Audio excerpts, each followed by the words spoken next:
গর্ভধারণকালে বিভিন্ন লক্ষণ প্রকাশ পায় শরীরে।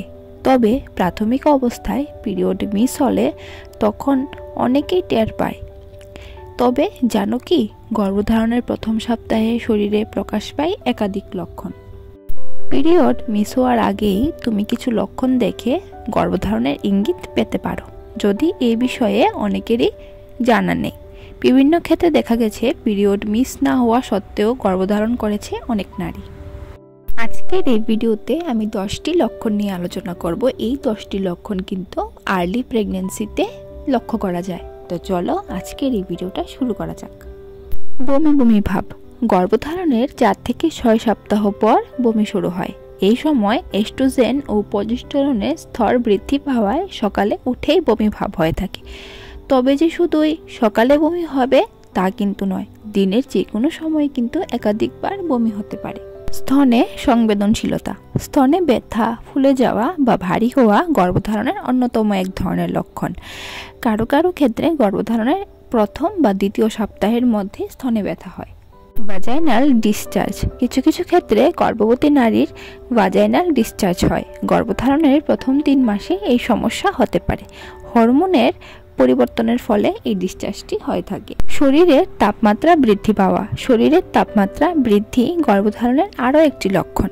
এই সময় নানা কারণে শরীরে তাপমাত্রা বৃদ্ধি পেতে পারে। গর্ভধারণকালে প্রজেস্টেরনের স্তর বৃদ্ধি পাওয়ায় এমনটা হতে পারে। মর্নিং সিকনেস বা সকালে ঘুম থেকে উঠে দুর্বল ও ক্লান্তি বোধ করা গর্ভধারণের গুরুত্বপূর্ণ লক্ষণ। দিনে বা রাতে যে কোনো সময়ই হতে পারে। সাধারণত গর্ভধারণের 1 মাস পর থেকে এই সমস্যা দেখা দেয়। বারবার টয়লেটে যাওয়ার প্রবণতাও কিন্তু গর্ভধারণের অন্যতম লক্ষণ। ওভুলেশন প্রক্রিয়ার পর গর্ভধারণ সম্পূর্ণ হলে দিনে স্বাভাবিকের চেয়ে কিন্তু বেশি প্রস্রাব হয়।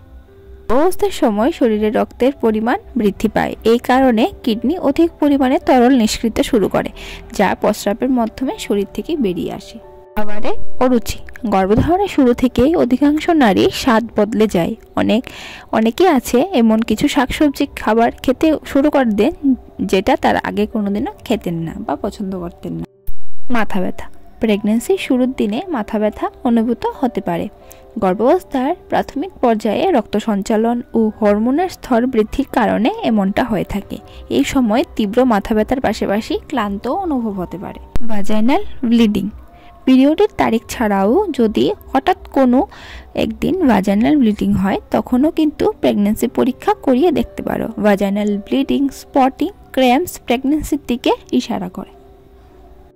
তো বন্ধুরা, আজকের মতো আমি এখানে আমার ভিডিওটি শেষ করছি। কেমন লাগলো আজকের এই ভিডিওটি নিচে কিন্তু একটা কমেন্ট করে জানিও।